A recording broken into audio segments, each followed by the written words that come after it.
Hey guys, this is Alex from Hypnotech, and we are unboxing the Xiaomi Redmi 5 Plus. This is a budget phone with a 5.99 18:9 1080p screen and a Snapdragon 625 processor, 4GB of RAM, and 64GB of storage. So it's actually pretty good specs for a sub $200 phone.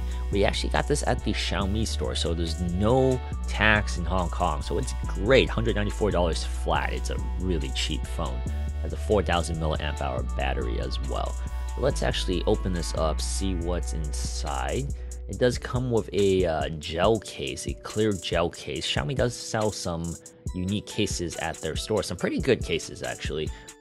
So here we go. This is the Redmi 5 Plus, and we have it in this blue color that I do have to say I like a lot. It's a very playful color. It has a Xiaomi logo on the back with the Mi sign and a fingerprint scanner for $194, no tax. This is actually a very good price. We'll set it aside really quickly and take a look at what else we get here. We do have our charging cable and micro USB to USB-A. So we do not have USB-C here. That's a little disappointing. We'll talk about that in a bit. And we do have some paperwork. This is the global version, so it is in English as well. So that is very, very nice. And this should be the power brick here. So the power brick should be the Hong Kong charger, or the Asia 3-prong charger. And it is indeed. So we can't use this back in the States, but it's okay. We have a lot of charging bricks at home. But yeah, I mean, packaging, everything very Xiaomi-like, very high quality stuff, very nice feel. This is an aluminium unibody, once again with the Xiaomi logo here, a fingerprint scanner, and a single back camera. It is a 12 megapixel rear camera. And then we do have our power button, volume rockers on one side, kind of clicky, decent. On the bottom we have our micro USB port once again, and our speaker, single speaker. And the other side has the micro SD card slot and the SIMS tray, and on the top we have the headphone jack. So this phone has that 18:9 aspect ratio that we're very accustomed to nowadays. Booting it on, we're going to take a look at this. But yeah, the first thing we're going to check out actually is the fingerprint scanner. So we have it programmed now. I'm going to try it out. Does seem really fast for a sub $200 phone. This is actually a really fast fingerprint scanner. It seems fairly accurate too. There's a finger that doesn't work because I didn't program it, but the finger that does work, it seems really quick. So the 18:9 aspect ratio is nothing we haven't seen before, but I do like it on this budget device. We do have a lot of bloatware on Xiaomi. I mean, MIUI, you know, I've always had a love-hate relationship, but it's gotten a lot better.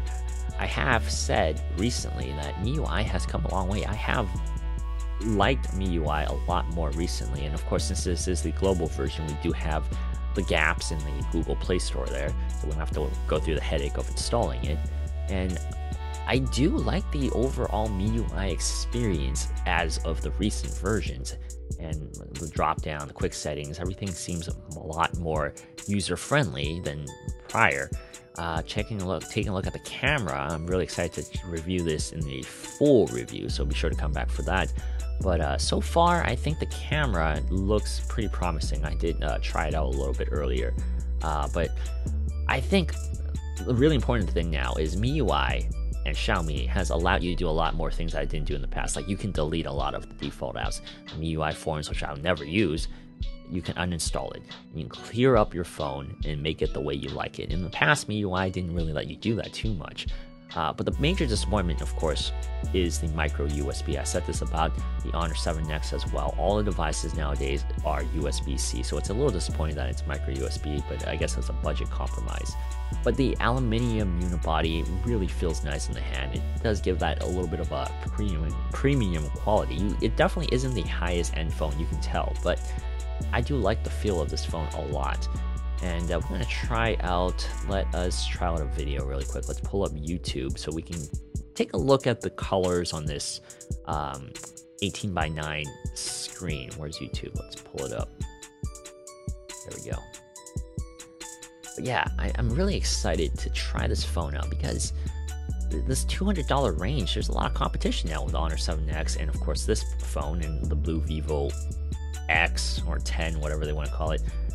As you can see here, we can stretch it out to fill the entire screen like we did on the Mi Mix 2 as well. And a lot of phones are letting you do this now. But it does feel like a great phone, and I am really excited to use this for a long period of time. So be sure to come back for the full review. I'll let you guys know how great this is. Once again, I'm Alex with Hypno Tech, and I'll see you guys very soon. If you like this video, be sure to like, comment, and subscribe. Also, hit the bell button below so that you don't miss a single video in the future. I'll see you guys next time. Bye!